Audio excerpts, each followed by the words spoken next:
आदरणीय अध्यक्ष महोदया जी,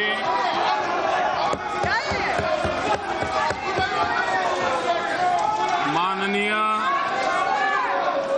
राष्ट्रपति जी के अभिभाषण पर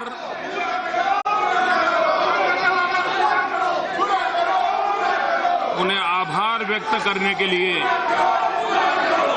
मैं सदन में आपके बीच आभार प्रस्ताव का समर्थन करते हुए कुछ बातें जरूर कहना चाहूंगा। कल सदन में राष्ट्रपति जी के अभिभाषण के धन्यवाद प्रस्ताव पर कई माननीय सदस्यों ने अपने विचार व्यक्त किए। श्रीमान मल्लिकार्जुन जी, श्रीमान मोहम्मद सलीम जी, श्रीमान Vinod Kumar ji, Shriman Narasimhan Thota ji, Shri Tariq Anwar ji, Shri Prem Singh ji, Shri A Anwar Raza ji, Jayaprakash Narayan Yadav ji, Kalyan Banerjee, Shri P Venugopal, Shri Bhartruhari Mahtab ji, Shri Anandrao Adsul ji, Jayaprakash Narayan Yadav ji, R K Mohanty Bharti Mohan ji, करीब 34 माननीय सदस्यों ने अपने विचार व्यक्त किए। विस्तार से चर्चा हुई। किसी ने पक्ष में कहा, किसी ने विपक्ष में कहा, लेकिन ये सार्थक चर्चा इस सदन में हुई और राष्ट्रपति जी का भाषण किसी दल का नहीं होता है। देश की आशा आकांक्षाओं की अभिव्यक्ति का और उस दिशा में हो रहे कार्य का एक आलेख होता है और उस दृष्टि से राष्ट्रपति जी के भाषण का सम्मान होना चाहिए। सिर्फ विरोध के खातिर विरोध करना कितना उचित है,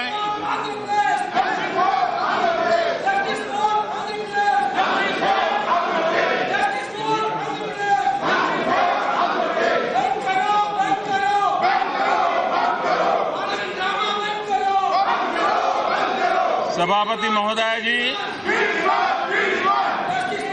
हमारे देश में राज्यों की रचना आदरणीय अटल बिहारी वाजपेयी जी ने भी की थी। 3 नए राज्यों का निर्माण हुआ था और उन 3 राज्यों के निर्माण में चाहे उत्तर प्रदेश में से उत्तराखंड बना हो, मध्य प्रदेश में से छत्तीसगढ़ बना हो, बिहार में से झारखंड बना हो, लेकिन उस सरकार की दीर्घ दृष्टि थी कि कोई भी समस्या के बिना तीनों राज्य अलग होते ही अगर जो भी बंटवारा करना था बंटवारा, अफसरों के तबादले कर रहे थे तो अफसरों के तबादले, सारी चीजें स्मूथली हुई। नेतृत्व अगर दीर्घदृष्टा हो, राजनीतिक स्वार्थ की हड़बड़ाहट में निर्णय नहीं होते हो, तो कितने स्वस्थ निर्णय होते हैं, इसका उदाहरण निर्माण किया था, आज देश अनुभव कर रहा है। आपके चरित्र में है, जब भारत का विभाजन किया आपने, देश के टुकड़े किए,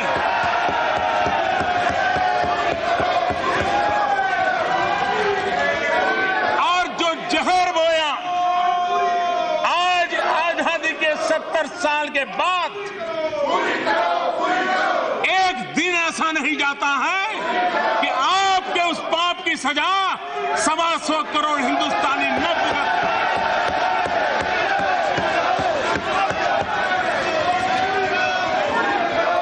आपने देश के टुकड़े किए, वो भी उस तरीके से किए। आपने चुनाव को ध्यान में रखते हुए हड़बड़ी में संसद के दरवाजे बंद करके, सदन ऑर्डर में नहीं था तब भी आंध्र के लोगों की भावनाओं का आदर किए बिना तेलंगाना बनाने के पक्ष में हम भी थे। तेलंगाना आगे बढ़े उसके पक्ष में आज भी हम हैं। लेकिन आंध्र के साथ उस दिन आपने जो बीज बोए, आपने जो चुनाव के लिए हड़बड़ी में किया, ये उसी का नतीजा है कि आज 4 साल के बाद भी समस्याएं सुलझती रहती हैं। और इसलिए आपको ये प्रकार की चीजें शोभा नहीं देती। सभापति महोदय जी,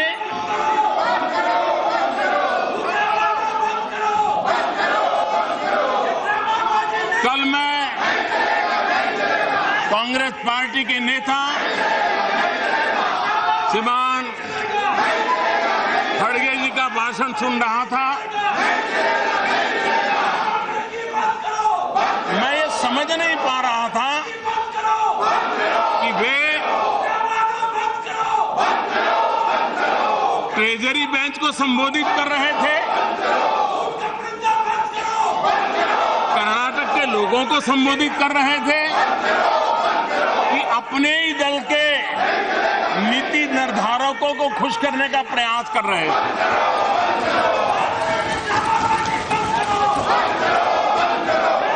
और जब उन्होंने कल बशीर बद्र की शायरी से शुरू किया और खड़गे जी ने बशीर बद्र जी की शायरी सुनाई, और मैं आशा करता हूं कि उन्होंने जो शायरी सुनाई है वो कर्नाटक के मुख्यमंत्री महोदय ने जरूर सुनी होगी। कल उस शायरी में उन्होंने कहा कि दुश्मनी जमकर करो, लेकिन ये गुंजाइश रहे जब कभी हम दोस्त हो जाएं तो शर्मिंदा ना हो। मैं जरूर मानता हूं कि कर्नाटक के मुख्यमंत्री जी ने आपकी ये गुहार सुन ली होगी, लेकिन श्रीमान खड़गे जी, जिस बशीर बद्र की शायरी का आपने जिक्र किया, अच्छा होता उस शायरी में जो शब्द आप बोल रहे उसी के बिल्कुल पहले वाली 2 लाइन उसको भी अगर याद कर लेते तो शायद इस देश को ये पता जरूर चलता है कि आप कहां खड़े हैं। उसी शायरी में बशीर बद्र जी ने आगे कहा है, जी चाहता है सच बोले, जी बहुत चाहता है सच बोले, क्या करे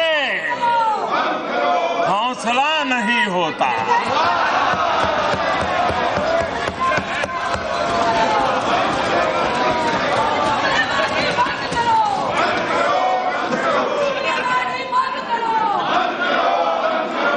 मैं नहीं जानता हूं कर्नाटक के चुनाव के बाद खड़गे जी उस जगह पे होंगे कि नहीं होंगे, और इसलिए एक प्रकार से ये फेयरवेल स्पीच भी उनकी हो सकती है।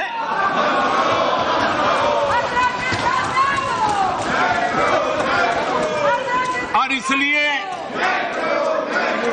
आमतौर पे सदन में जब पहली बार कोई सदस्य बोलते हैं तो हर कोई सम्मान से कोई भी डिस्टर्बिंग के बिना सुनते हैं, और उसी प्रकार से जो फेयरवेल की स्पीच होती है वो भी करीब करीब सम्मान से देखी जाती है। अच्छा होता कल कुछ माननीय सदस्यों ने संयम बरता होता और आदरणीय खड़गे की बात को उसी सम्मान के साथ सुना होता तो अच्छा होता। लोकतंत्र के लिए बहुत आवश्यक है। विरोध करने का हक है, लेकिन सदन को मान में लेने का हक नहीं है।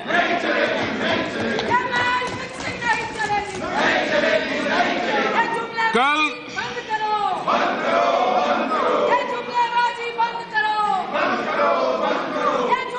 अध्यक्ष महोदया,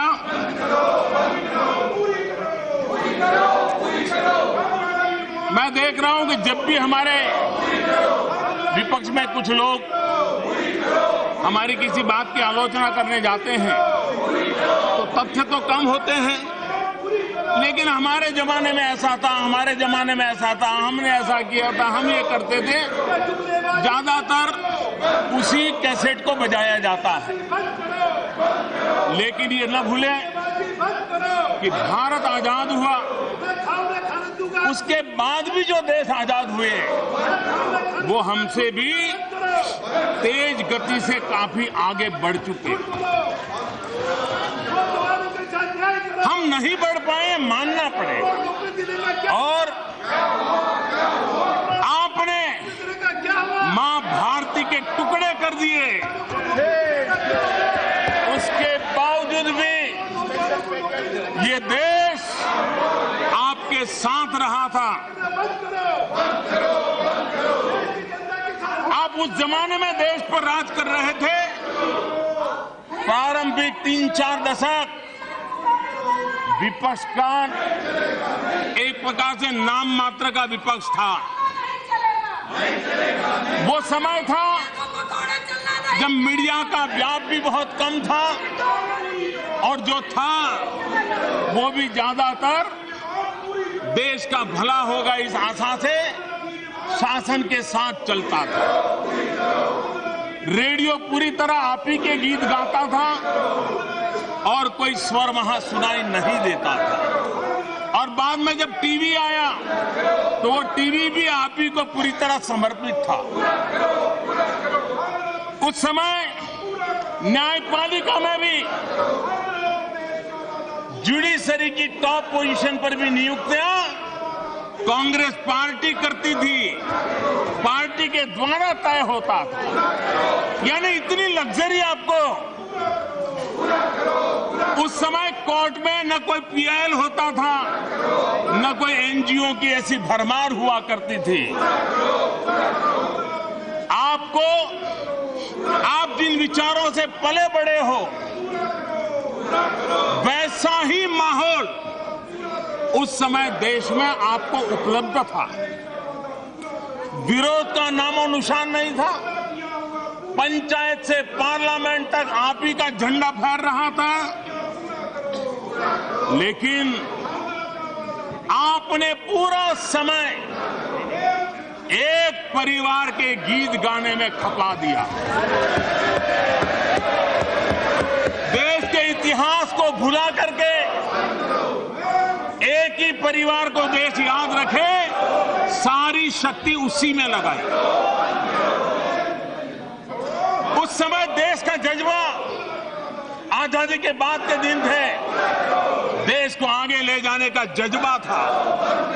आपने कुछ जिम्मेवारी के साथ काम किया होता तो ये देश की जनता में सामर्थ्य था, देश को कहां से कहां पहुंचा देते। लेकिन आप अपनी ही धुन बजाते रहे और ये मानना पड़ेगा कि आपने सही दिशा रखी होती, सही नीतियां बनाई होती, अगर नीयत साफ होती तो ये देश आज जहां है उससे कई गुना आगे और अच्छा होता। इसको इनकार नहीं कर सकता। ये एक दुर्भाग्य रहा है देश का कि कांग्रेस पार्टी के नेताओं को यही लगता है कि भारत नाम के देश का जन्म 15 अगस्त 1947 को हुआ, जैसे इसके पहले देश था ही नहीं। और कल मैं हैरान था, इसको मैं अहंकार कहूं या नासमझी कहूं या वर्षा ऋतु के समय अपनी कुर्सी बचाने का प्रयास कहूं, जब ये कहा गया कि देश को नेहरू ने लोकतंत्र दिया, देश को कांग्रेस ने लोकतंत्र दिया। अरे खरगे साहब, कुछ तो कम करो।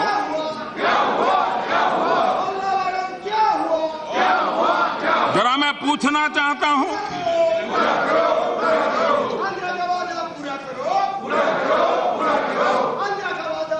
आप लोकतंत्र की बात करते हैं, आपको पता होगा ये हमारा देश जब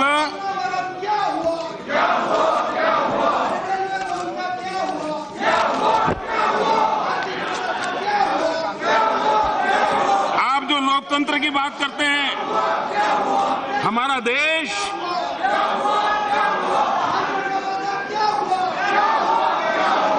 जब लिच्छवी साम्राज्य था,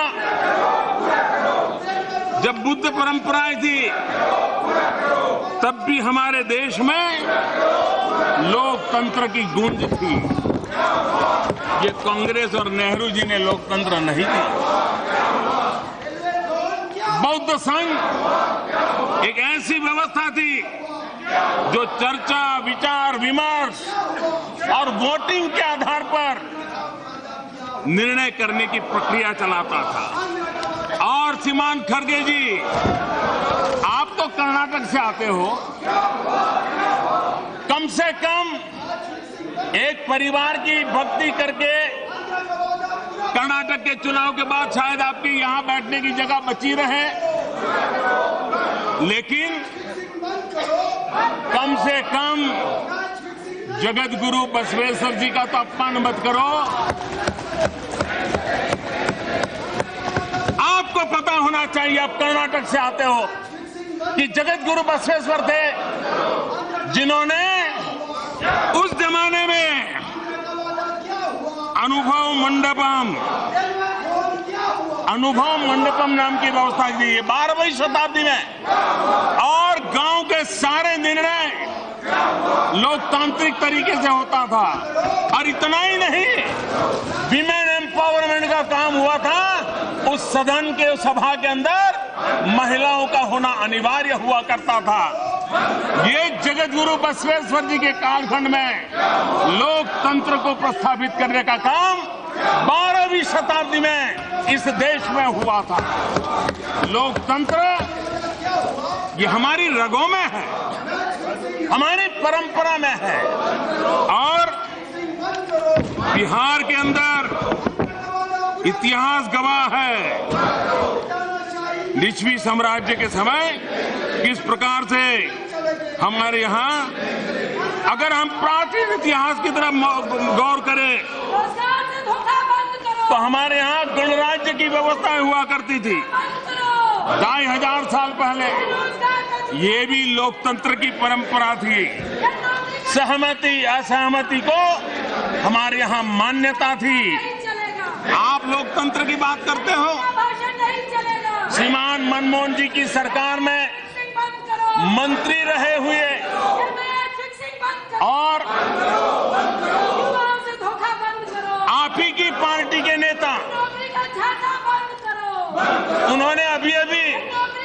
जब आपके पार्टी के भीतर चुनाव चल रहा था तो उन्होंने मीडिया को क्या कहा था? उन्होंने कहा था जहांगीर की जगह पे शाहजहां आए, शाहजहां की जगह पे औरंगजेब आए। क्या वहां चुनाव हुआ था क्या? तो हमारे यहां भी आ गए। आप लोकतंत्र की बात करते हो, आप लोकतंत्र की बात करते हो, आप लोकतंत्र की चर्चा करते हो। मैं जरा पूछना चाहता हूं, वो कौन सा लोकतंत्र की चर्चा करते हैं? जब आपके एक पूर्व प्रधानमंत्री श्रीमान राजीव गांधी हैदराबाद के एयरपोर्ट पर उतरते हैं, वहां के आप ही के पार्टी के चुने हुए मुख्यमंत्री, शेड्यूल कास्ट के मुख्यमंत्री एयरपोर्ट पर रिसीव करने आए थे।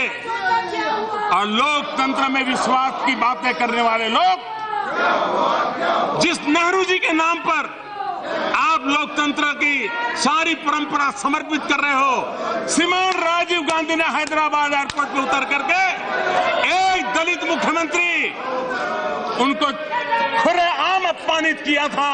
एक चुने हुए जनप्रतिनिधि मुख्यमंत्री पीएनजैया का अपमान किया। आप लोकतंत्र की बातें करते हो? अरे आप लोकतंत्र की चर्चा करते हो तब सवाल ये उठता है, और ये तेलुगु देशम पार्टी, ये एनटी रामाराव उस अपमान की आग में से पैदा हुए थे, उस अपमान की आग में से पैदा हुए थे। पीएनजैया का अपमान हुआ, उनका सम्मान करने के लिए रामाराव को अपना फिल्म क्षेत्र छोड़ करके आंध्र की जनता की सेवा के लिए मैदान में आना पड़ा।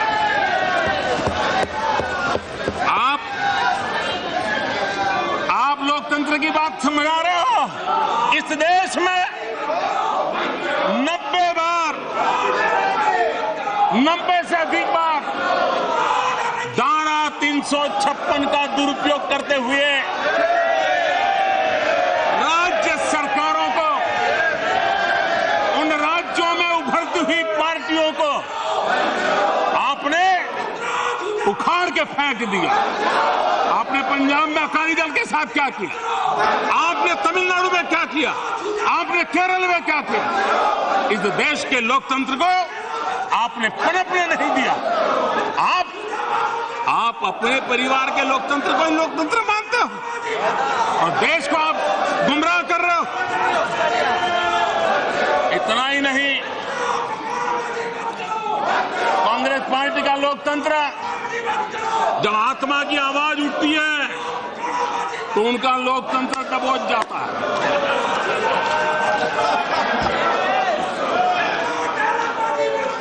आप जानते हैं, कांग्रेस पार्टी ने राष्ट्रपति के उम्मीदवार के रूप में नीलम संजीव रेड्डी को पसंद किया था और रातों रात उनके पीठ में छुरा भोंक दिया गया, अधिकृत उम्मीदवार को पराजित कर दिया गया। और ये भी देखिए, इत्तेफाक से वे भी आंध्र से आते थे, पीएनजैया के साथ किया, आपने संजीव रेड्डी के साथ किया। आप लोकतंत्र की बात बताते हो। इतना ही नहीं, अभी का डॉक्टर मनमोहन सिंह जी देश के प्रधानमंत्री, कैबिनेट ने निर्णय किया लोकतंत्र की एक महत्वपूर्ण संस्था, संविधान के द्वारा बनी हुई संस्था, आप ही की पार्टी की सरकार और आपकी पार्टी के एक पदाधिकारी पत्रकार वार्ता बुला करके कैबिनेट के निर्णय को प्रेस के सामने टुकड़े कर दे। आपके मुंह में लोकतंत्र शोभा नहीं देता, आपके मुंह में लोकतंत्र शोभा नहीं देता है। और इसलिए कृपा करके आप हमें लोकतंत्र के पाठ मत पढ़ाइए।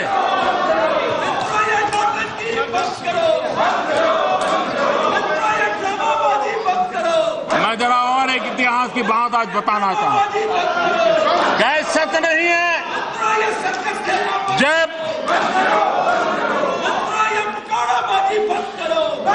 देश में कांग्रेस में नेतृत्व करने के लिए चुनाव हुआ, 15 कांग्रेस कमेटियां, उसमें से 12 कांग्रेस कमेटियों ने सरदार वल्लभ भाई पटेल को चुना था। 3 लोगों ने नोटा किया था, किसी को भी वोट नहीं देने का निर्णय किया था। उसके बावजूद भी नेतृत्व सरदार वल्लभ भाई पटेल को नहीं दिया गया। वो कौन सा लोकतंत्र था? पंडित नेहरू को बिठा दिया गया।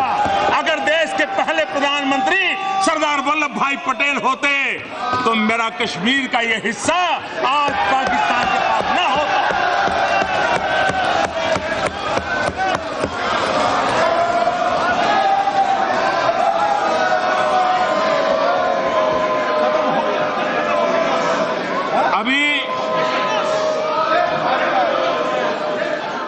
अभी दिसंबर में क्या ये कांग्रेस पार्टी के अध्यक्ष का चुनाव था कि ताजपोशी थी?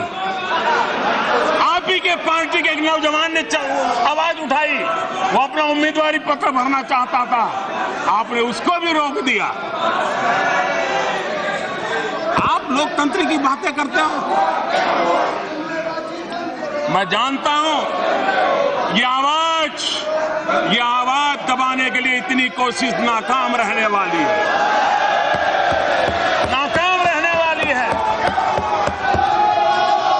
सुनने की हिम्मत चाहिए। और इसलिए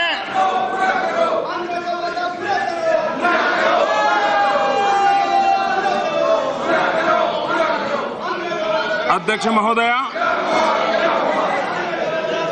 हमारी सरकार की विशेषता है,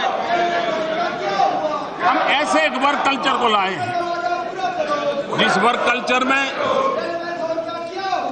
सिर्फ घोषणाएं करके अखबार की सुर्खियों में छा जाना, सिर्फ योजनाएं घोषित करके जनता के आंख में धूल झोंक देना, ये हमारा कल्चर नहीं है। हम उन चीजों को हाथ लगाते हैं जिसको पूरा करने का प्रयास करते हैं, और जो अच्छी चीजें हैं वो किसी भी सरकार की, किसी की भी क्यों न हो, अगर वो अटकी है, देश का नुकसान हो रहा है, तो उसको ठीक ठाक कर करके पूरा करने का प्रयास करते हैं। क्योंकि लोकतंत्र में सरकारें आती जाती हैं, देश बना रहता है और उस सिद्धांत को हम मानने वाले हैं। क्या ये सच नहीं है? यही मुलाजिम, यही फाइलें, यही कार्यशैली, और क्या कारण था कि पिछली सरकार में हर रोज 11 किलोमीटर नेशनल हाईवे बनते थे, आज एक दिन में 22 किलोमीटर नेशनल हाईवे बनते हैं।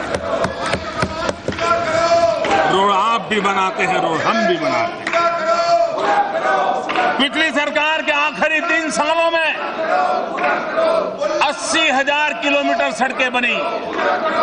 हमारी सरकार के 3 साल में 1,20,000 किलोमीटर सड़कें बनी। पिछली सरकार के आखिरी 3 वर्षों में लगभग 1100 किलोमीटर नई रेल लाइन का निर्माण हुआ। सरकार के इन 3 वर्षों में 2100 किलोमीटर हुआ। पिछली सरकार के आखिरी 3 वर्षों में 2,500 किलोमीटर रेल लाइन का बिजलीकरण हुआ। इस सरकार के 3 सालों में 4,300 किलोमीटर से ज्यादा काम हुआ। 2011 से बाद पिछली सरकार 2014 तक, आप फिर कहेंगे ये तो योजना हमारी थी, ये तो कल्पना हमारी थी, इसकी क्रेडिट तो हमारी है, गीत गाएंगे। सच्चाई क्या है? ऑप्टिकल फाइबर नेटवर्क, आपकी कार्य करने के तरीके क्या थे? जब तक रिश्तेदारों का मेल न बैठे, यार अपनों का मेल न बैठे, गाड़ी आगे चलती नहीं थी। 2011 के बाद से 2014 तक आपने सिर्फ 59 पंचायतों में ऑप्टिकल फाइबर पहुंचाया। 2011 से 2014 3 साल हमने आने के बाद इतने कम समय में 1 लाख से अधिक पंचायतों में ऑप्टिकल फाइबर नेटवर्क पहुंचा। कहां 3 साल में 60 से भी कम गांव और कहां 3 साल में 1 लाख से ज्यादा, कोई हिसाब ही नहीं है जी। और इसलिए पिछली सरकार शहरी आवास योजना 939 शहरों में लागू किए थे। आज प्रधानमंत्री आवास योजना अर्बन 4320 शहरों में लागू की। आप 1000 से भी कम, हम 4000 से भी ज्यादा। पिछली सरकार के आखिरी 3 वर्षों में कुल 12000 मेगावाट की रिन्यूएबल एनर्जी की नई क्षमता जोड़ी गई। इस सरकार के 3 सालों में 22000 मेगावाट से भी ज्यादा जोड़ी गई। शिपिंग इंडस्ट्री, कार्गो हैंडलिंग में आपके समय नेगेटिव ग्रोथ था। इस सरकार ने 3 साल में 11% से ज्यादा ग्रोथ करके दिखाया है। अगर आप जमीन से जुड़े होते तो शायद आपकी ये हालत न हुई होती। मुझे अच्छा लगा हमारे खड़गे जी ने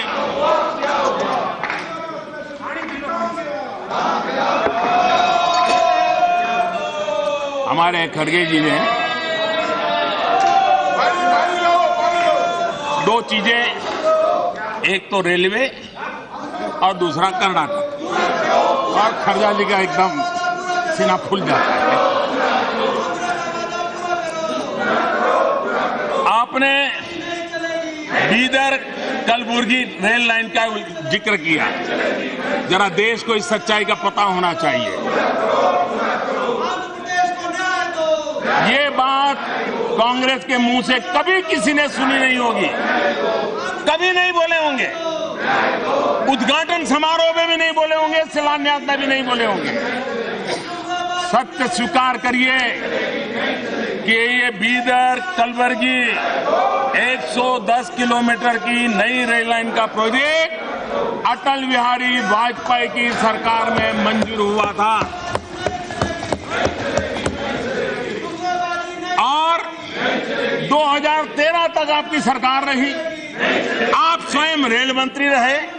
यह आप ही के पार्लियामेंट्री कॉन्फ्रेंस का इलाका है और उसके बावजूद भी इतने सालों में अटल जी की सरकार के बाद कितने साल हुए अंदाज लगाइए। सिर्फ 37 किलोमीटर का काम हुआ, 37 किलोमीटर, और वो काम भी तब हुआ जब येडियुरप्पा जी मुख्यमंत्री थे और उन्होंने इनिशिएटिव लिया। उन्होंने भारत सरकार ने जो मांगा देने के लिए सहमति दे दी, तब जाकर के आपकी सरकार ने अटल जी के सपने को आगे बढ़ाने का चालू किया। और वो भी, और जब चुनाव आया तो आपको लगा कि ये रेल चल पड़े तो अच्छा होगा। 110 किलोमीटर होनी थी, 37 किलोमीटर के टुकड़े पे जाके झंडी फहरा करके आ गया।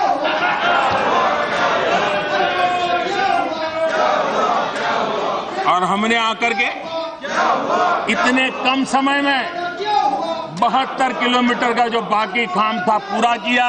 और ये हमने ये नहीं सोचा कि विपक्ष के नेता की पार्लियामेंट्री कॉन्स्टिट्यूंसी है, इसको अभी गड्ढे में डालो देखा जाएगा। ऐसा पाप हम नहीं करते। आपका इलाका था लेकिन काम देश का था, हमने देश का काम मान करके उसको पूरा।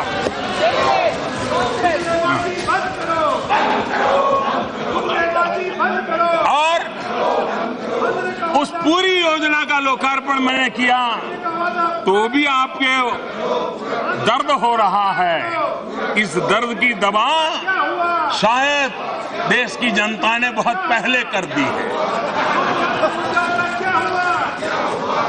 अध्यक्ष महोदया,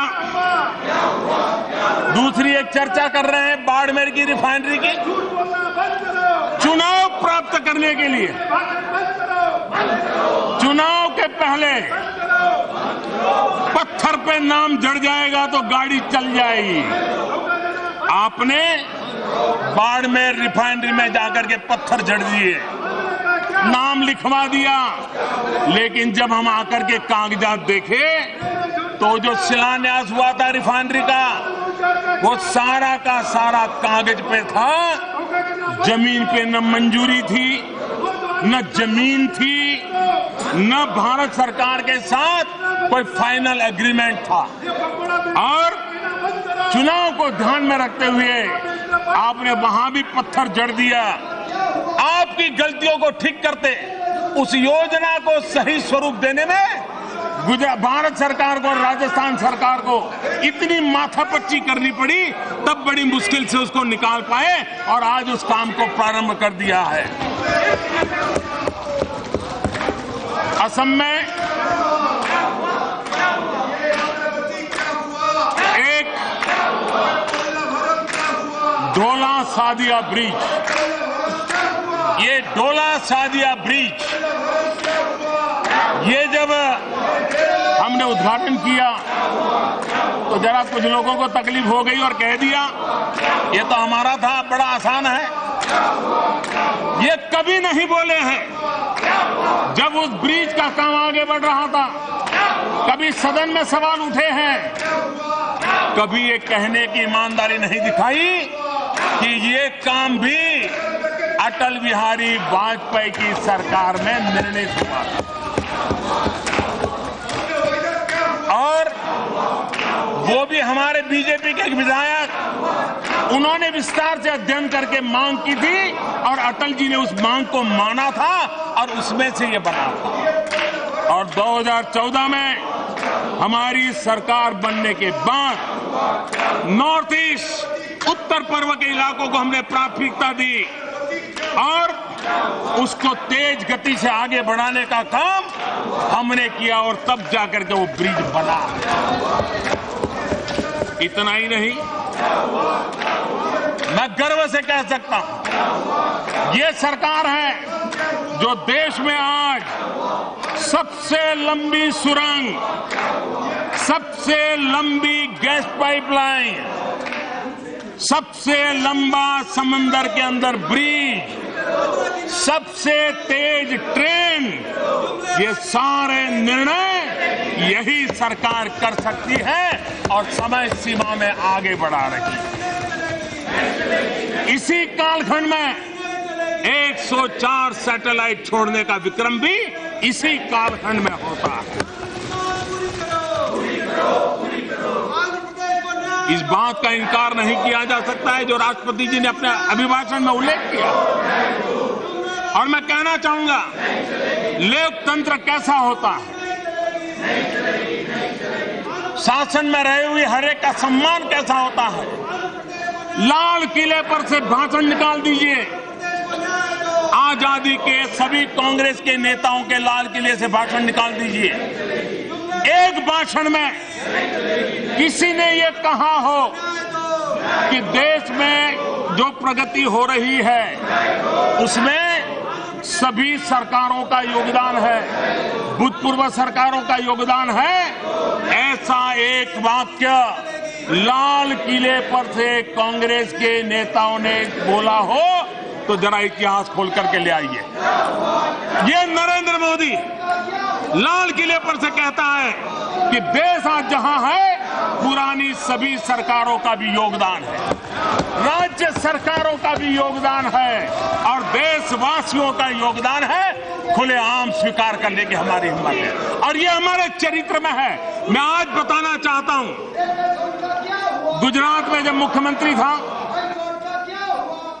तो उस मुख्यमंत्री के कालखंड में गुजरात की गोल्डन जुबिली का ईयर था। हमने गोल्डन जुबिली ईयर मनाने में जो कार्यक्रम किए, एक कार्यक्रम क्या किया, जितने भी राज्यपाल श्री के भाषण थे, गवर्नर के भाषण क्या होते हैं, जैसे राष्ट्रपति का भाषण उस सरकार की गतिविधियों का उल्लेख करता है, गवर्नर का भाषण उस काल की राज्य सरकार के किए गए कामों का बयान करता है। सरकारें कांग्रेस की रही थी गुजरात बनने के बाद, लेकिन हमने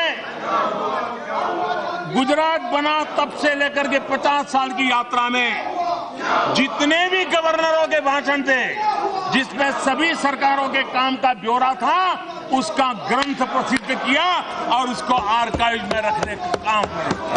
लोकतंत्र इसको कहते हैं। आप मेहरबानी कर करके, हर कुछ आप ही ने किया है, आपका एक परिवार ने किया है, इस मानसिकता के कारण आज वहां जाकर बैठने की नौबत आई है।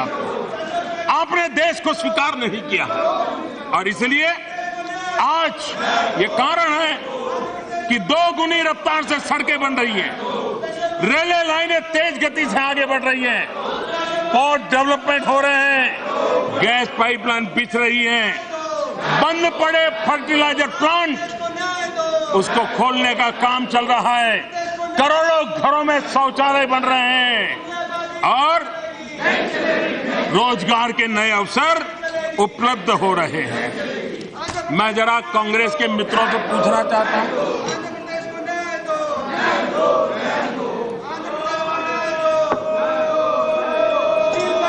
रोजगारी और बेरोजगारी की आलोचना करने वाले, उनसे मैं जरा पूछना चाहता हूं, आप जब बेरोजगारी का आंकड़ा देते हैं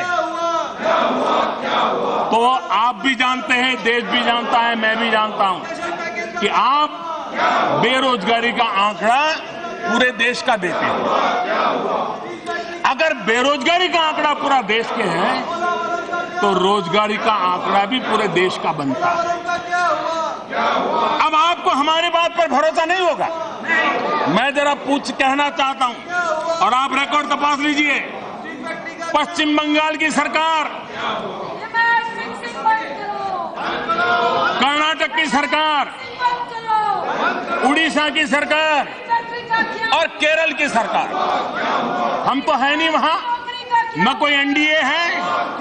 इन 4 सरकारों ने स्वयं ने जो घोषित किया है, उस हिसाब से पिछले 3-4 वर्ष में इन 4 सरकारों का दावा है कि वहां करीब 1 करोड़ लोगों को रोजगार मिला है।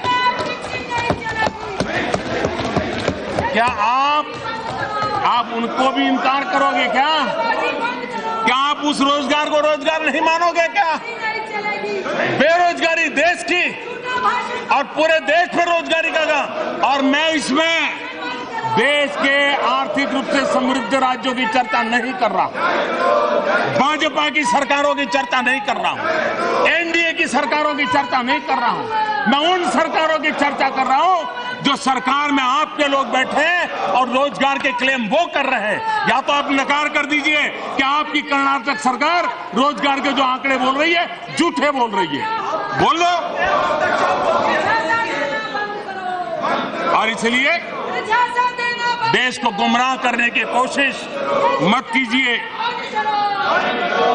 और ऐसे देश के सभी राज्यों के रोजगार, भारत सरकार ने जो प्रयास किया है उसकी योजनाएं, और आप जानते हैं 1 साल में 70 लाख नए ईपीएफ में नाम रजिस्टर हुए हैं और ये 18 से 25 साल के नौजवान हैं, बेटा बेटियां हैं और इनका नाम जुड़ा है। क्या ये रोजगार नहीं है क्या? इतना ही नहीं, जो कोई डॉक्टर बने, कोई इंजीनियर बने, कोई लॉयर बने, कोई चार्टर्ड अकाउंट बने, कोई कंपनी सेक्रेटरी बने, ये इन्होंने अपने कारोबार प्रारंभ किए, अपनी कंपनियों में लोगों को काम दिया, खुद का रोजगार बढ़ाया। आप इसको गिनने को तैयार नहीं है। और आप जानते हैं, भली भांति जानते हैं, फॉर्मल सेक्टर में सिर्फ 10% रोजगार होता है, इनफॉर्मल सेक्टर में 90% होता है। और आज इनफॉर्मल को भी फॉर्मल में लाने के लिए हमने कई ऐसे इंसेंटिव और कई योजनाएं बनाने की दिशा में सफलतापूर्वक प्रयास किया है। इतना ही नहीं, आज देश का मध्यम वर्गीय परिवार का नौजवान वो नौकरी की भीख मांगने वालों में से नहीं, वो सम्मान से जीना चाहता है, वो अपने बलबूते पर जीना चाहता है। मैंने ऐसे कई आईएएस अफसर देखे हैं। कभी मैं पूछता हूं कि आपके संतान क्या करते हैं, ज्यादातर मैं सोचता हूं शायद वो भी बाबू बनेंगे, लेकिन आजकल वो मुझे कह रहे हैं साहब जमाना बदल गया है, हमारे पिताजी के सामने हम थे तो हम सरकारी नौकरी खोजते खोजते यहाँ पहुंच गए। आज हमारे बच्चों को हम कहते हैं कि बेटा यहाँ आ जाओ, वो मना करता है और वो कहता है मैं तो स्टार्टअप चालू करूंगा। वो विदेश से पढ़ कर के आया है, बोले मैं स्टार्टअप चालू करूंगा। सब दूर, देश के नौजवानों में ये एस्पिरेशन है। और भारत के नेतृत्व में कोई भी दल हो, देश के मध्यम वर्गीय तेजो तर्रार जो नौजवान है, उनके एस्पिरेशंस को बल देना चाहिए, उनको निराश करने का काम नहीं करना चाहिए। और प्रधानमंत्री मुद्रा योजना, स्किल डेवलपमेंट योजना, एंटरप्रेन्योरशिप ट्रेनिंग की योजना, ये सारी बातें देश के मध्यम वर्ग के ऊर्जावान नौजवानों को उस एस्पिरेशन को बल देने के लिए हम प्रयास कर रहे हैं। और उसी का परिणाम है कि प्रधानमंत्री मुद्रा योजना के तहत 10 करोड़ से ज्यादा लोन की स्वीकृति हुई है। यह आंकड़ा कम नहीं है। और अभी तक ये 10 करोड़ लोन स्वीकृति में कहीं किसी की कटकी हुई, कोई बीच में दलाल आया, उसकी कोई शिकायत नहीं आई है। और ये भी तो इस सरकार के वर्क कल्चर का परिणाम है, ये भी उस वर्क कल्चर का परिणाम है। कोई बिचौलिया नहीं आया। और उसका कारण था कि हमने जो प्रोडक्ट बनाई है, नीति नियम बनाए हैं, उसी का वो परिणाम था कि उसको बिना कोई गारंटी बैंक में जाकर के उसको धन मिल सकता है। और इन 10 करोड़ लोन स्वीकृत हुई है, उसमें 4 लाख करोड़ रुपए से ज्यादा पैसा दिया गया। इतना ही नहीं, ये लोन प्राप्त करने वाले लोग हैं, उसमें 3 करोड़ लोग बिल्कुल नए उद्यमी हैं, जिनको कभी ऐसा अवसर नहीं आया जीवन में। ऐसे लोग हैं। क्या ये भारत की रोजगारी बढ़ाने का काम नहीं हो रहा है? लेकिन आपने आंखें बंद करके रखी है। और इसलिए आप अपने गीत गाने से ऊपर आ नहीं पा रहे। और ये मानसिकता आपको वहीं रहने देगी। और ये भी अटल जी ने कहा है, वही सच्चाई है कि आप छोटे मन से कोई बड़ा नहीं होता। अटल जी ने कहा है, छोटे मन से कोई बड़ा नहीं होता और टूटे मन से कोई खड़ा नहीं हो सकता। और इसलिए आप वहीं रह जाओगे, वहीं पर गुजारा करना है आपको। मैं जरा पूछना चाहता हूं, ये सब हमारे जमाने के गीत गाते रहते हैं।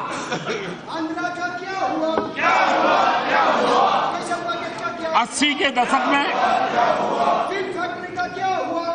हमारे देश में ये गूंज सुनाई रही थी, 21वीं सदी आ रही है, 21वीं सदी आ रही है, 21वीं सदी आ रही है। और उस समय के कांग्रेस के नेता हर की 21वीं सदी का एक पर्चा दिखा रहे थे। नौजवान नेता थे, नए नए आए थे, अपने नाना से भी ज्यादा सीटें जीत करके आए थे और देश की जनता को 21वीं सदी। और मैंने उस समय एक कार्टून देखा था, बड़ा इंटरेस्टिंग कार्टून था कि रेल के पास प्लेटफॉर्म पर एक नौजवान खड़ा है और सामने से ट्रेन आ रही है। ट्रेन पर लिखा था 21वीं शताब्दी और ये नौजवान उस तरफ दौड़ रहा है। तो एक बुजुर्ग ने कहा, खड़े रहो, वो तो आने ही वाली है, तुम्हें कुछ करने की जरूरत नहीं है।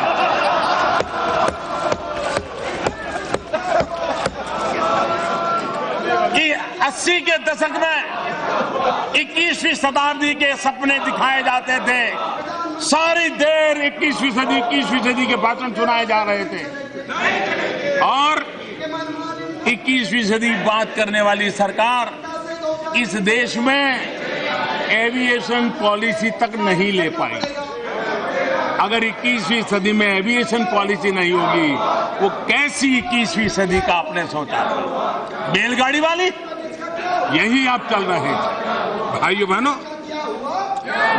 अध्यक्ष महोदय, एक एविएशन पॉलिसी हमने बनाई, और आज छोटे छोटे शहरों में जो छोटी छोटी हवाई पट्टियां पड़ी हुई थी, इसका हमने उपयोग किया, और 16 नई हवाई पट्टियां जहां जहाज आना जाना शुरू हो गया। 80 से ज्यादा एविएशन के लिए संभावनाएं पड़ी हुई है, उस पर हम कर रहे हैं। टायर 2, टायर 3 इन शहरों में हवाई जहाज उड़ने वाले हैं, और आज देश में ये सुनकर के वहां तकलीफ होगी, आज देश में करीब करीब 450 जहाज, हवाई जहाज ऑपरेशनल है, करीब करीब 450। आपको जानकर के खुशी होगी कि हमारे इस इनिशिएटिव का परिणाम है कि इस वर्ष 900 से ज्यादा नए हवाई जहाज खरीदने के ऑर्डर हिंदुस्तान से गए हैं। और इसलिए मैं मानता हूं, और ये सफलता इसलिए नहीं मिली है कि सिर्फ हम निर्णय करते हैं, हम टेक्नोलॉजी का भरपूर उपयोग करते हैं, हम मॉनिटरिंग करते हैं। अरे रोड के काम को भी और रेल के काम को हम ड्रोन से देख रहे हैं, हम सैटेलाइट टेक्नोलॉजी के द्वारा हम टैगिंग कर रहे हैं, और कहां क्या कहां। इतना ही नहीं, टॉयलेट बने तो मोबाइल फोन पर उसकी तस्वीर टैग की जाती है, और इस प्रकार से हर चीज को सैटेलाइट की टेक्नोलॉजी का उपयोग करते हुए आगे बढ़ाने का हमने काम किया है। और उसके कारण, मॉनिटरिंग के कारण गति भी आई है, मॉनिटरिंग के कारण ट्रांसपेरेंसी को भी ताकत मिली है। मैं हैरान हूं,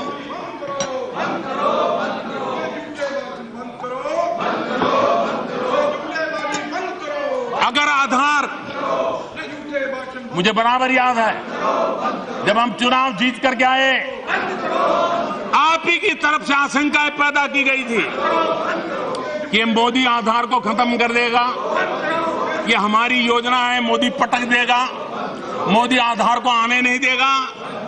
आप मान करके चले थे, और इसलिए आपने मोदी पर हमला बुलाने के लिए आधार का इसलिए उपयोग किया था कि मोदी लाएगा नहीं। लेकिन जब मोदी ने उसको वैज्ञानिक तरीके से लाया और उसका वैज्ञानिक उपयोग करने के रास्ते खोजे, जो आपकी कल्पना में तक नहीं थे, आपकी कल्पना में तक नहीं थे, और अब जब आधार लागू हो गया, अच्छे ढंग से लागू हो गया, गरीब से गरीब सच्चे व्यक्ति को अच्छी तरह उसका लाभ मिलने लगा, तो आपको आधार का इंप्लीमेंटेशन बुरा लगने लग गया। चट भी मेरी, पट भी मेरी, ये खेल चलता है क्या? और इसलिए आज 115 करोड़ से ज्यादा आधार बन चुके हैं। करीब केंद्र सरकार की 400 योजनाएं डायरेक्ट बेनिफिट ट्रांसफर स्कीम से गरीबों के खाते में सीधे पैसे जाने लगे हैं। 57,000 करोड़ रुपया। अरे आपने ऐसी ऐसी विधवाओं को पेंशन दिया है जो बेटी का जन्म नहीं हुआ, वो कागज पे विधवा हो जाती है, सालों तक पेंशन जाता है, पैसे जाते हैं, और मलाई खाने वाले बिचौलिए मलाई खाते।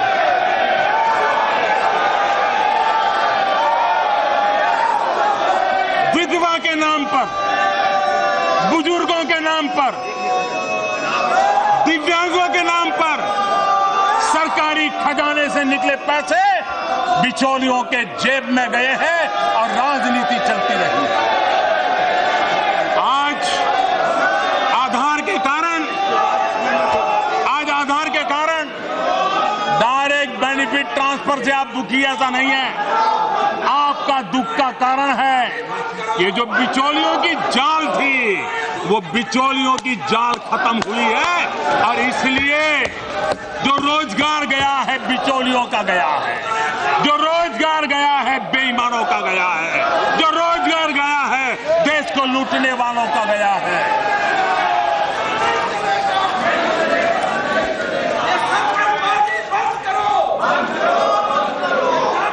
अध्यक्ष महोदया,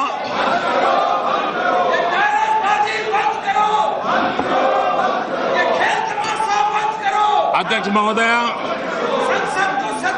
4 करोड़ गरीब और मध्यम वर्ग के परिवारों को मुफ्त बिजली कनेक्शन देने की सौभाग्य योजना हम लाए हैं। आप कहेंगे कि लोगों के घरों में बिजली देने की योजना हमारे समय में थी, होगी, लेकिन क्या बिजली थी? क्या ट्रांसमिशन लाइनें थी? अरे 18,000 गांव तक खंबे तक नहीं लगे थे। 18वीं शताब्दी में जीने के लिए वो मजबूर हुआ था। और आप ये कह रहे हैं कि हमारी योजना थी। और हम किसी भी डेवलपमेंट के लिए टुकड़ों में नहीं देखते। हम एक होलिस्टिक इंटीग्रेटेड अप्रोच और दूरदृष्टि के साथ और दूरगामी परिणाम देने वाली योजना के साथ हम चीजों को आगे करते हैं। सिर्फ बिजली का विषय मैं बताना चाहता हूं, आपको पता चलेगा कि सरकार के काम करने का तरीका क्या है, हम किस तरीके से काम करते हैं। बिजली व्यवस्था सुधारने के लिए 4 करोड़ घरों में, देश में कुल घर हैं 25 करोड़, 4 करोड़ घरों में आज भी बिजली ना होना मतलब कि करीब करीब 20% लोग आज भी अंधेरे में जिंदगी गुजार रहे हैं। ये गर्व करने जैसा विषय नहीं है और ये आपने हमें विरासत में दिया है, जिसको पूरा करने का हम प्रयास कर रहे हैं। लेकिन कैसे कर रहे हैं? हम बिजली व्यवस्था सुधारने के लिए 4 अलग अलग चरणों में चीजों को हमने हाथ लगाया। एक, बिजली उत्पादन, प्रोडक्शन, ट्रांसमिशन, डिस्ट्रीब्यूशन और चौथा आता है कनेक्शन। और ये सारी चीजें एक साथ हम आगे बढ़ा रहे हैं। सबसे पहले हमने बिजली के प्रोडक्शन पर बढ़ाने पर बल दिया। सौर ऊर्जा हो, हाइड्रो ऊर्जा हो, थर्मल हो, न्यूक्लियर हो,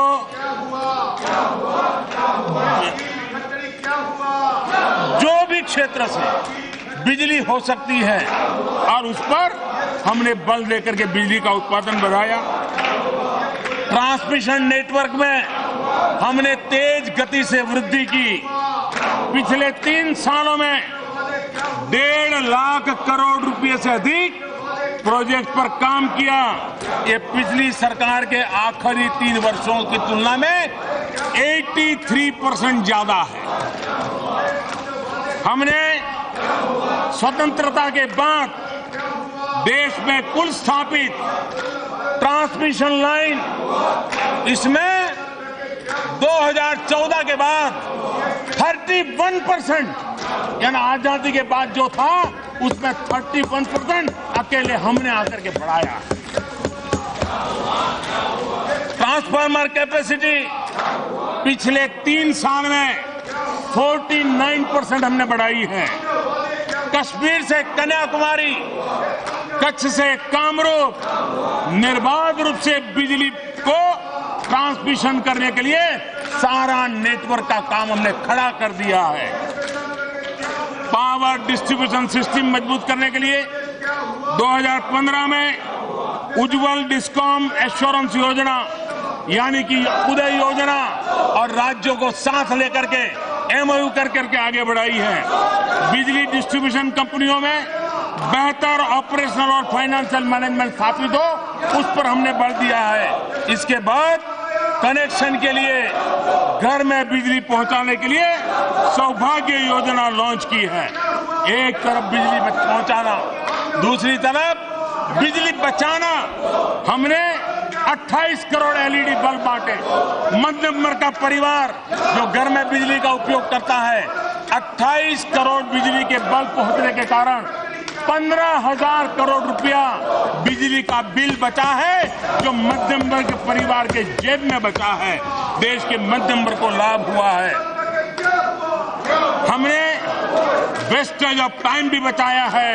हमने वेस्टेज ऑफ मनी को भी रोकने के लिए ईमानदारी के प्रयास किया है।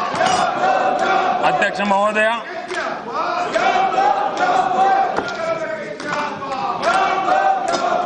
यहां पर किसानों के नाम पर राजनीति करने के भरपूर प्रयास चल रहे हैं और उनको भी मददगार लोग मिल जाते हैं। ये सच्चाई है कि आजादी के 70 साल के बाद भी हमारे किसान जो उत्पादन करते हैं, करीब करीब 1 लाख करोड़ रुपयों का ये जो उत्पादित चीजें हैं, फल हो, फूल हो, सब्जी हो, अन्न हो, ये खेत से लेकर स्टोर तक और बाजार के तक जो सप्लाई चेन चाहिए, उसकी कमी के कारण वो संपदा बर्बाद हो जाती है। हमने प्रधानमंत्री किसान संपदा योजना शुरू की और हम उस इंफ्रास्ट्रक्चर को बल दे रहे हैं कि किसान जो पैदावार करता है उसको रखरखाव की व्यवस्था मिले, कम खर्चे से मिले और उसकी फसल बर्बाद न हो, उसकी गारंटी तैयार हो। सरकार ने सप्लाई चेन में नए इंफ्रास्ट्रक्चर को तैयार करने में मदद करने का फैसला किया है और इसके बाद जो 1 लाख करोड़ बचेंगे वो देश को, किसानों को, फूड प्रोसेसिंग में लगे हुए मध्यम वर्ग के नौजवानों को गांव में ही कृषि आधारित उद्योगों के लिए अवसर की संभावनाएं में पैदा हुई है। हमारे देश में जितना कृषि का महत्व है उतना ही पशुपालन का है, वो एक दूसरे से जुड़े हुए हैं। हमारे देश में पशुपालन के क्षेत्र में आवश्यक प्रबंधन के अभाव में सालाना 40,000 करोड़ रुपए का नुकसान होता है। हमने पशु की चिंता करना, कामधेनु योजना के द्वारा इन पशुओं का रखरखाव की चिंता करने के लिए, उनके आरोग्य की चिंता करने के लिए एक बड़ा एग्रेसिव काम शुरू किया है और उसके कारण कामधेनु की योजना का लाभ देश के पशुपालक को और जो किसान पशुपालन करता है उनको एक बहुत बड़ी राहत मिलने वाली है। हम 2 गुना 22 में इनकम करने की बात करते हैं। 80 में 21वीं सदी की बात करना वो तो मंजूर था, लेकिन मोदी अगर आज 2018 में आजादी के 75 साल वाले 2022 को याद करें तो आपको तकलीफ हो रही है कि मोदी 22 की बातें क्यों करता है। अब 80 में 21वीं सदी के गीत गाते थे, देश को दिखाते रहते थे और जब मेरी सरकार निर्धारित काम के साथ 2022 आजादी के 75 साल एक इंस्पिरेशन है, एक प्रेरणा, उसको लेकर के अगर काम कर रही है तो आपको उसकी भी तकलीफ हो रही है और किसानों की आय 2 गुना करना। आप शंकाओं में इसलिए जीते हैं कि आपने कभी बड़ा सोचा ही नहीं, छोटे मन से कुछ होता नहीं, छोटे मन से कुछ होता नहीं। आप किसान की आय 2 गुना करनी, क्या हम उसकी लागत में कमी नहीं कर सकते? सॉइल हेल्थ कार्ड के द्वारा ये संभव हुआ है, सोलार पंप के द्वारा संभव हुआ है, यूरिया नीम कोटिंग के कारण संभव हुआ है। ये सारी चीजें किसान की लागत कम करने के लिए काम आने वाली चीजें हैं। ऐसे अनेक चीजों को हमने आगे बढ़ाया है। उसी प्रकार से किसान को अपने किसानी कारोबार के साथ हमने बम्बू का निर्णय किया। अगर वो अपने खेत के किनारे पर बम्बू लगाएगा और उस बम्बू का बड़ा एश्योर्ड मार्केट है, आज देश हजारों करोड़ रुपए का बम्बू इंपोर्ट करता है। आपकी एक गलत नीति के कारण कि आपने बम्बू को ट्री कह दिया, पेड़ कह दिया और उसके कारण कोई बम्बू काट नहीं सकता था। मेरे नॉर्थ ईस्ट के लोग परेशान रहे। हम में हिम्मत है कि हमने बम्बू को ग्रास की कैटेगरी में ला कर रखा। वो किसान की आय बढ़ाएगा। अपने खेत पर, किनारे पर अगर वो बम्बू लगाता है, उसकी साया के कारण किसान को तकलीफ नहीं होती है, उसकी अतिरिक्त इनकम बढ़ेगी। हम दूध के उत्पादन को बढ़ाना चाहते हैं। प्रति पशु हमारे यहाँ दूध कम उत्पादन होता है, उसको बढ़ाया जा सकता है। हम मधुमक्खी पालन पर बल देना चाहते हैं। आपको हैरानी होगी मधुमक्खी पालन में करीब 40% वृद्धि हुई है। 40 मध एक्सपोर्ट करने में हुए और बहुत कम लोगों को मालूम होगा। आज दुनिया holistic health care, eco friendly living इस पे बल दे रहा है और इसलिए उसको केमिकल वैक्स से बच करके बी वैक्स चाहिए। आज पूरे दुनिया में बी वैक्स का बहुत बड़ा मार्केट है और हमारा किसान खेती के साथ मधुमक्खी का पालन करेगा तो बी वैक्स के कारण उसको एक उत्तम प्रकार का आय में भी बदलाव होगा। हम ये भी जानते हैं कि मधुमक्खी फसल को उगाने में भी एक नई ताकत देती है। अनेक ऐसे क्षेत्र हैं वो ये सारे काम, दूध उत्पादन हो, पोल्ट्री फार्म हो, फिशरीज हो, बाम्बू हो, वैल्यू एडिशन हो, ये सारी चीजें हैं जो किसान की आय को डबल करती हैं। हम जानते हैं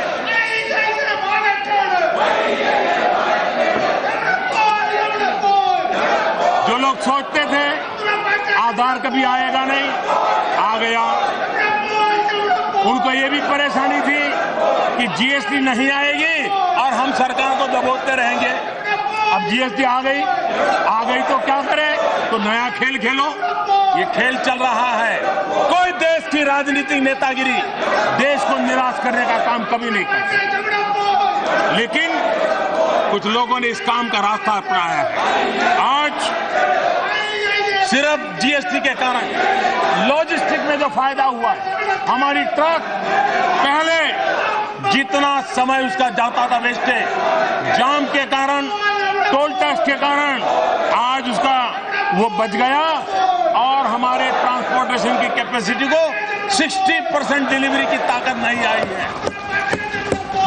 जो काम 5-6 दिन में एक ट्रक जाके करता था वो आज 2.5-3 दिन में पूरा कर रहा है। ये देश को बहुत बड़ा फायदा है। हमारे देश में मध्यम वर्ग भारत को आगे ले जाने में उसकी बहुत बड़ी भूमिका है। मध्यम वर्ग को हम निराश करने के लिए भ्रम फैलाने के प्रयास हो रहे हैं। झूठ पेपरा हमारे देश का मध्यम वर्ग का व्यक्ति गुड गवर्नेंस चाहता है, बेहतरीन व्यवस्थाएं चाहता है। वो अगर ट्रेन की टिकट ले तो ट्रेन में उसके हक की सुविधाएं चाहता है। अगर वो कॉलेज में बच्चों को पढ़ने के लिए भेजे तो उसको अच्छी शिक्षा चाहता है। बच्चों को स्कूल भेजे तो स्कूल में अच्छी शिक्षा चाहता है। वो खाना खरीदने जाए तो खाने की क्वालिटी अच्छी मिले, ये मध्यम वर्ग का व्यक्ति चाहता है। और सरकार का ये काम है कि पढ़ाई के बेहतर संस्थान हो, उचित मूल्य पर उसको घर मिले, अच्छी सड़कें मिले, ट्रांसपोर्ट की बेहतर सुविधाएं मिले, आधुनिक अर्बन इंफ्रास्ट्रक्चर हो।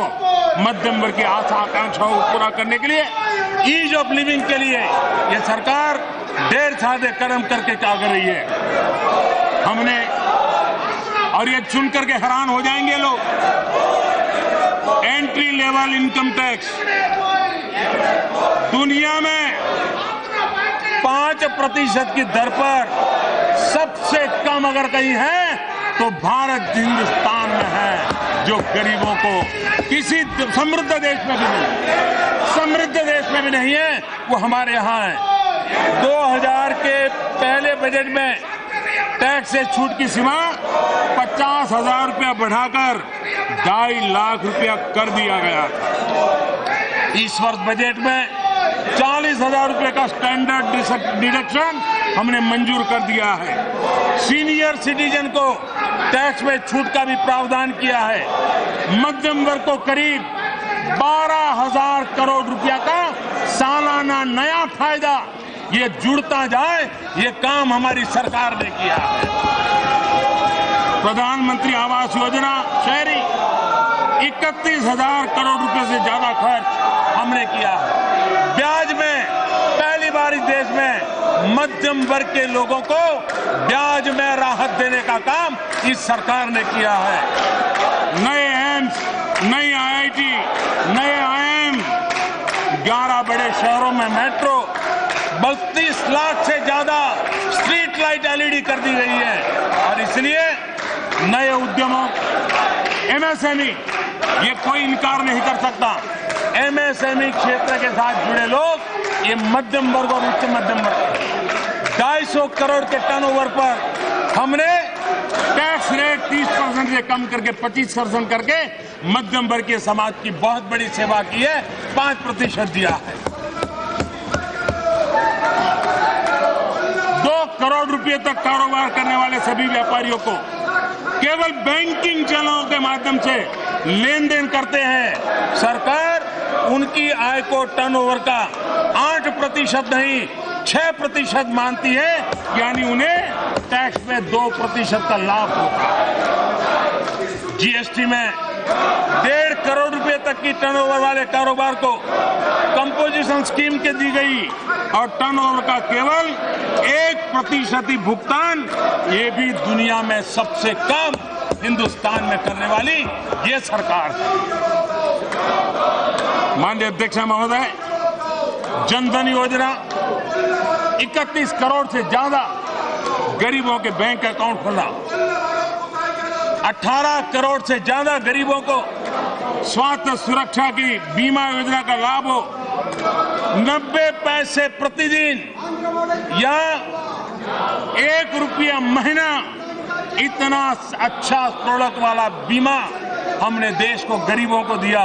और आप ये जान करके आपको संतोष होगा कि इतने कम समय में ऐसे गरीब परिवारों को कोई आफत आई तो इंश्योरेंस की योजना के कारण ऐसे परिवारों को 2000 करोड़ रुपया उनके घर में पहुंच गया।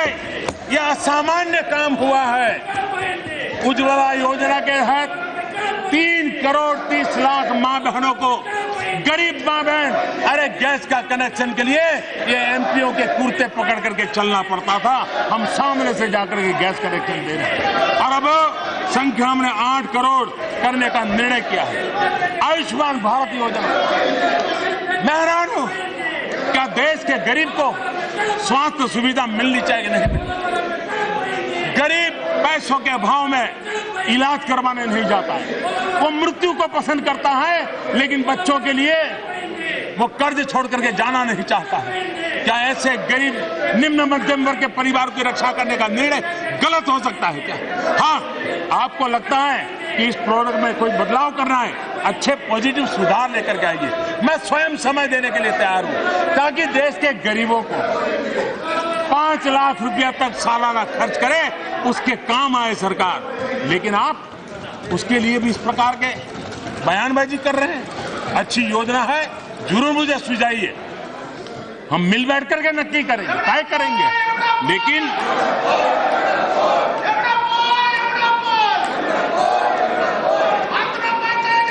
अध्यक्ष महोदय जी,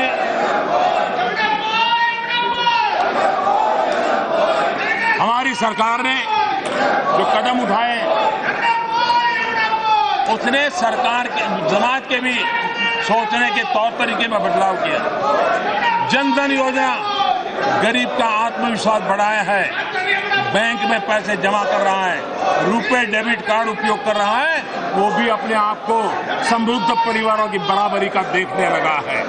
स्वच्छ भारत मिशन महिलाओं के अंदर एक बहुत बड़ा आत्मविश्वास पैदा करने का काम किया है। अनेक प्रकार की पीड़ाओं से उसको मुक्ति देने का कारण बना है। उज्ज्वला योजना गरीब माताओं को धुएं से मुक्ति दिलाने का काम कहा। पहले हमारा श्रमिक या तो अच्छी नौकरी पाने के लिए पुरानी नौकरी छोड़ने की हिम्मत नहीं करता था क्योंकि पुराने जमा पैसे डूब जाएंगे।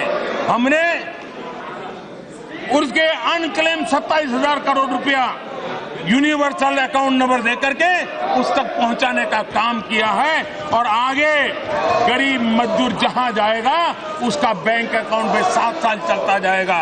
ये काम किया है। भ्रष्टाचार और काला धन, अभी भी आपको रात को नींद नहीं आती। मैं जानता हूं आपकी बेचैनी। भ्रष्टाचार के कारण जमानत पर जीने वाले लोग भ्रष्टाचार के कामों से बचने वाले नहीं है, कोई भी बचने वाला नहीं। पहली बार हुआ है देश में 4 पूर्व मुख्यमंत्री भारत की न्यायपालिका ने उनको दोषित घोषित कर दिया है और जेल में जिंदगी गुजारने के लिए मजबूर होना पड़ा। ये हमारा कमिटमेंट है। को जिन्होंने लूटा है उनको देश को लौटाना पड़ेगा और उस काम में मैं कभी पीछे हटने वाला नहीं हूं। ये मेरा आर्टिकल ऑफ फेथ, मैं लड़ने वाला इंसान।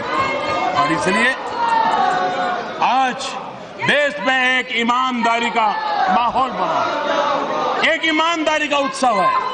अधिक लोग आज आगे आ रहे हैं, इनकम टैक्स देने के लिए आ रहे हैं। उनको भरोसा है कि शासन के पास खजाने में जो पैसा जाएगा पाई पाई का हिसाब मिलेगा, सही उपयोग होगा। ये काम हो रहा है। आज मैं एक विषय को जरा विस्तार से कहना चाहता हूं।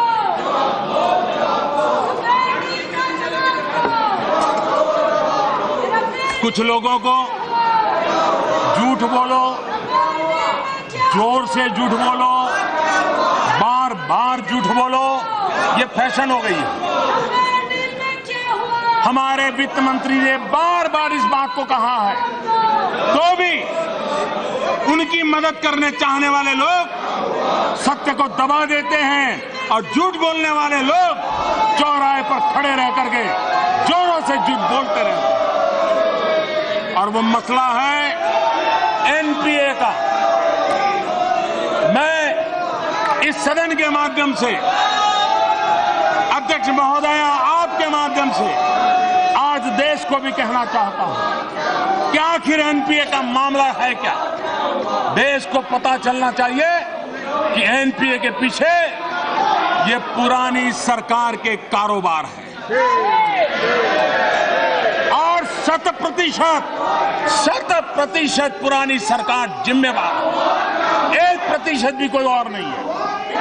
आप देखिए, उन्होंने ऐसी बैंकिंग नीतियां बनाई कि जिसमें बैंकों पर दबाव डाले गए, टेलीफोन जाते थे, अपने चहेतों को लोन मिलता था, वो लोन पैसा नहीं दे पा रहे थे, बैंक, नेता, सरकार, बिचौलिए मिलकर के उसका रिस्ट्रक्चर करते थे। बैंक से गया पैसा कभी बैंक में आता नहीं था, कागज पे आता जाता चल रहा था और देश लूटा जा रहा था। उन्होंने अरबों खरबों रुपया दे दिया। हमने बाद में आना करके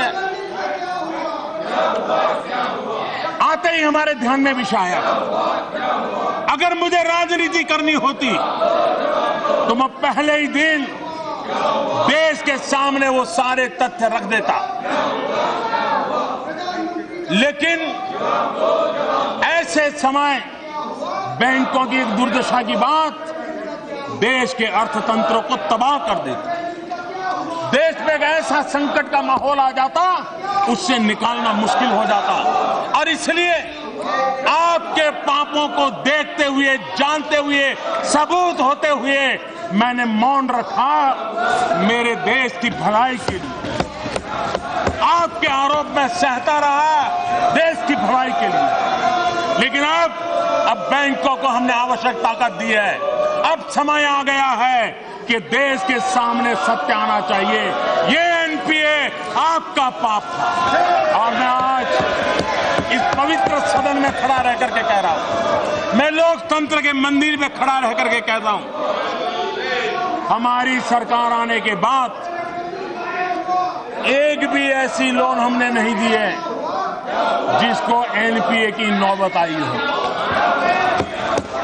और आपने छुपाया, आपने क्या किया,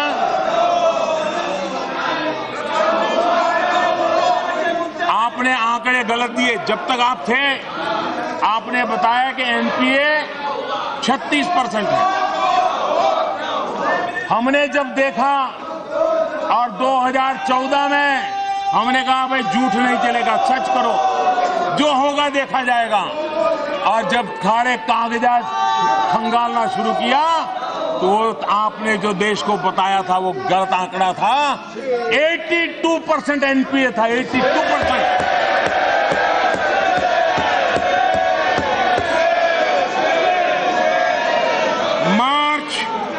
मार्च 2018 में बैंकों द्वारा दिया गया कुल एडवांस 18 लाख करोड़ रुपए, और हमने 6 साल में आप देखिए क्या हाल हो गया। 8 में 18 लाख करोड़, और आप जब तक मार्च 2000 तक बैठे थे ये 18 लाख करोड़ पहुंच गया 52 लाख करोड़ रुपया, जो देश के गरीब का पैसा आपने लुटा दिया। और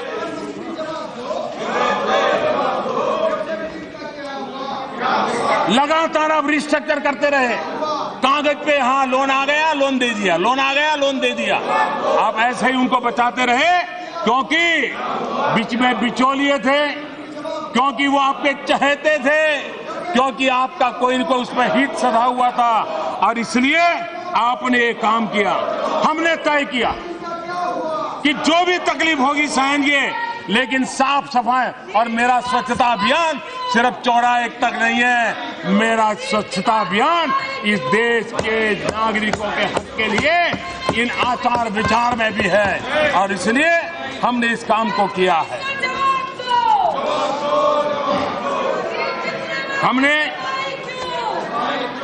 योजना बनाई, 4 साल लगे रहे, हमने रिकैपिटलाइजेशन पर काम किया है, हमने दुनिया भर के अनुभवों का अध्ययन किया है, और देश की बैंकिंग सेक्टर को ताकत दी गई है। ताकत देने के बाद आज मैं पहली बार 4 साल आपके झूठ को झेलता रहा, आज मैं देश के सामने पहली बार ये जानकारियां दे रहा हूं। 18 लाख से 52 लाख, 18 लाख करोड़ से 52 लाख करोड़ लुटा दिया आपने, और आज जो पैसे बढ़ रहे हैं वो उस समय के आपके पाप का ब्याज है। ये हमारी सरकार ने दिए हुए पैसे नहीं। ये जो आंकड़ा बढ़ रहा है वो 52 लाख करोड़ पर ब्याज जो लग रहा है उसका है, और देश कभी आपको इस पाप के लिए माफ नहीं करेगा, और कभी न कभी तो ये चीजें, इसका हिसाब देश को आपको देना पड़ेगा। मैं देख रहा हूं खींच और रन वाली राजनीति चल रही है, कीचड़ फेंको और भाग जाओ, कीचड़ फेंको और भाग जाओ। जितना कीचड़ उछालोगे कमल उतना ही ज्यादा खिलने वाला, और उछालो, जितना उछालना है उछाल लो। और इसलिए मैं जरा कहना चाहता हूं,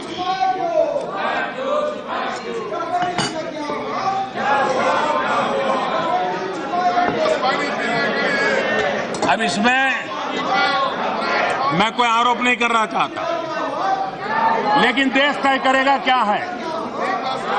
आपने कतर से गैस लेने का 20 साल का कॉन्ट्रैक्ट किया था, और जिस दाम से गैस का कॉन्ट्रैक्ट किया था, हमने आकर के कतर से बात की, हमने अपना पक्ष रखा।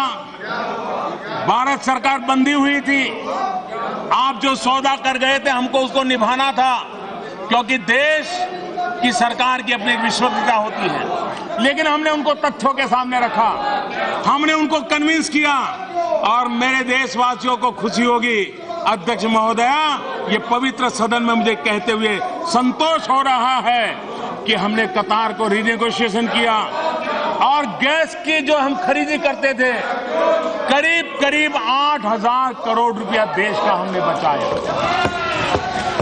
आपने 8,000 करोड़ ज्यादा दिया था, क्यों दिया, किसके लिए दिया, कैसे दिया, क्या इसके साथ सवालिया निशान खड़े हो सकते, वो देश तय करेगा, मुझे नहीं कहना है। उसी प्रकार से मैं ये भी कहना चाहूंगा, ऑस्ट्रेलिया के अंदर गैस के लिए भारत सरकार का एक सौदा हुआ था, गैस आता उनसे लिया जाता था, हमने उनसे भी नेगोशिएशन किया, लंबे समय का किया, और आपने ऐसा क्यों नहीं किया, हमने 4,000 करोड़ रुपया उसमें भी बचाया, देश के हक का पैसा हमने बचाया। क्यों दिया, किसने दिया, कब दिया, किसके लिए दिया, किस हेतु से दिया, ये सारे सवालों के जवाब आप तो कभी देंगे नहीं, मुझे मालूम है। देश की जनता जवाब मांगने वाली है। छोटा सा विषय एलईडी बल्ब, कोई मुझे बताए क्या कारण था कि आपके समय वो बल्ब 300 साढ़े 300 रुपए में बिकता था? भारत सरकार 300 साढ़े 300 में खरीदती थी। क्या कारण है कि वही बल्ब, कोई टेक्नोलॉजी में फर्क नहीं, कोई क्वालिटी में फर्क नहीं, देने वाली कंपनी वही, 350 का बल्ब 40 रुपये में कैसे आने? जरा कहना पड़ेगा, आपको कहना पड़ेगा, आपको जवाब देना पड़ेगा। आप मुझे बताइए, सोलर एनर्जी, क्या कारण है कि आपके समय सोलर पावर यूनिट 12 रुपया, 13 रुपया, 14 रुपया, 15 रुपया? लूटो, जिसको भी लूटना है लूटो, बस हमारा ख्याल रखो। इसी मंत्र को लेकर के चला। आज वही सोलर पावर 2 रुपया 3 रुपये के बीच में आ गया है। लेकिन उसके बावजूद हम आप पर भ्रष्टाचार के आरोप मैं नहीं लगा रहा। देश जो कि लगाना लगाएगा, मैं उसमें अपने आप को संयमित रखना चाहता हूं। लेकिन ये हकीकत बोल रही है कि क्या हो रहा था, और इसलिए और आज विश्व में भारत का मान सम्मान बढ़ा। आज भारत के पासपोर्ट की ताकत सारी दुनिया में जहां भी हिंदुस्तानी हिंदुस्तान का पासपोर्ट लेकर के जाता है, सामने मिलना वाला आंख ऊंची करके गर्व के साथ देखता है। आपको शर्म आती है विदेशों में जाकर के देश की गलत तरीके से पेश कर रहे हो? जब देश डोकलाम की लड़ाई लड़ रहा था, खड़ा था, आप चीन के लोगों से बात कर रहे थे। आपको याद होना चाहिए, संसदीय प्रणाली, लोकतंत्र, देश, विपक्ष, एक जिम्मेवारी पर क्या होता है। शिमला करार जब हुआ, इंदिरा गांधी जी ने बेनजीर भुट्टो के साथ करार किया, हमारी पार्टी का इतराज था।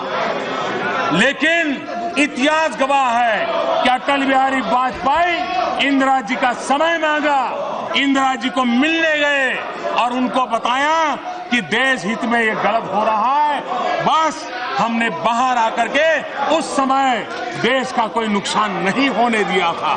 देश की हमारी जिम्मेवारी होती है। जब हमारी सेना का जवान सर्जिकल स्ट्राइक करता है, आप सवाल या निशान खड़ा करते हो। मैं समझता हूं, जब देश में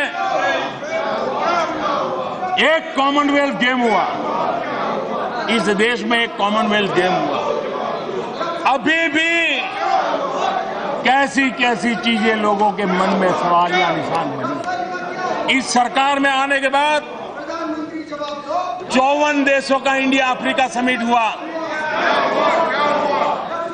ब्रिक्स समिट हुआ, फीफा अंडर 17 का वर्ल्ड कप हुआ, इतने बड़े बड़े योजना हुई। अरे अभी 26 जनवरी को आसियान के 10 देश के मुखिया आकर के बैठे थे और मेरा तिरंगा लहरा रहा। आपने सोचा नहीं था। अरे जिस दिन इस नई सरकार का शपथ हुआ और सार्क देशों के मुखिया आकर के बैठ गए, तो आपके मन में सवाल था कि 70 साल में हमें क्यों समझ नहीं आया। छोटा मन बड़ी बात नहीं कर सकता है।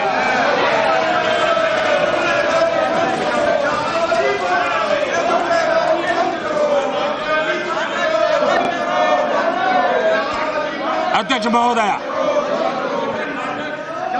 एक न्यू इंडिया का सपना, उसको लेकर के देश आगे बढ़ना था। महात्मा गांधी ने यंग इंडिया की बात कही थी, स्वामी विवेकानंद जी ने नए भारत की बात कही थी, हमारे राष्ट्रपति प्रणब मुखर्जी ने जब पद पर थे तब भी नए भारत का सपना सबके सामने रखा था।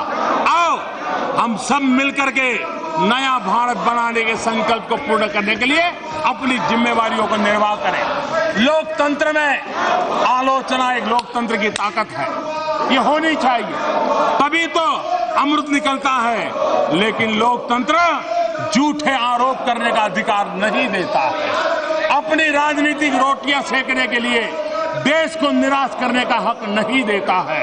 और इसलिए मैं आशा करता हूं कि राष्ट्रपति जी के अभिभाषण को बोलने वालों ने बोल लिया, अब जरा आराम से उसको पढ़े। पहली बार पढ़ने में समझ नहीं आया तो दोबारा पढ़े, भाषा समझ नहीं आई है तो किसी की मदद ले, लेकिन जो ब्लैक एंड व्हाइट में सत्य लिखा गया है उसको नकारने का काम न करे। इसी एक अपेक्षा के साथ राष्ट्रपति जी के अभिभाषण पर जिन जिन माननीय सदस्यों ने अपने विचार व्यक्त किए, मैं उनका अभिनंदन करता हूं, धन्यवाद करता हूं।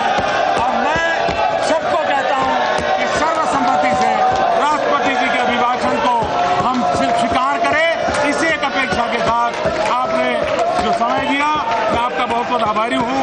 धन्यवाद। A number of amendments have been moved by members to the motion of thanks. Shall I put all the amendments to the vote of the House together, or does any honorable member? ये है ABP news, आपको रखे आगे।